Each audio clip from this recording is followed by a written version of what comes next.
1 of 2. This is run 2 of 4. So we're not talking about winners yet. Istrate of Romania, though, what a first run he had as well. 14th in a 29 sled field. Really good first effort. Lauren Krashuin behind him in this Romanian sled.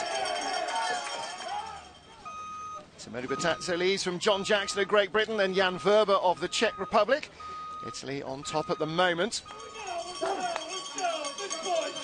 Istrate, though, was nearly 0.2 of a second quicker than the Italians in his first run.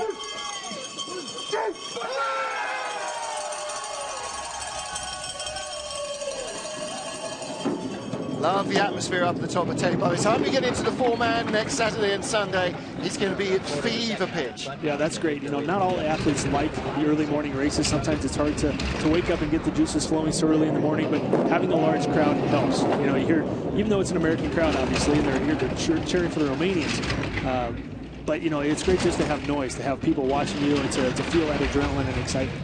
It's not just the athletes because they like the early start. It's the announcers like evening races as well.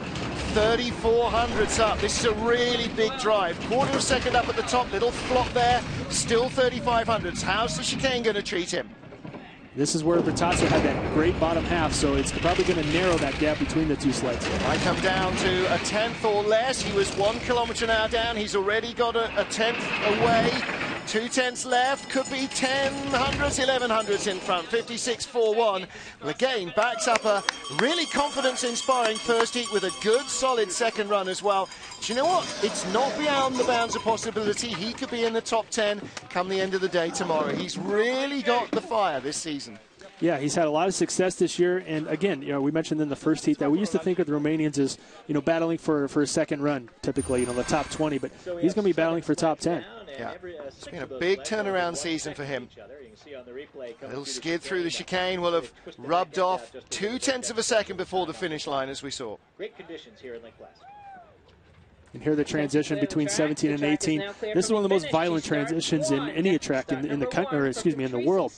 But he held that pretty smooth. That's about as great as it can be. Look at the coaches. They're barely daring to hope, are they? Come on, you know, 1/3 of a second up. It's a lot of animation. Yeah, you know, he's living the dream at the moment. He's having such a good season.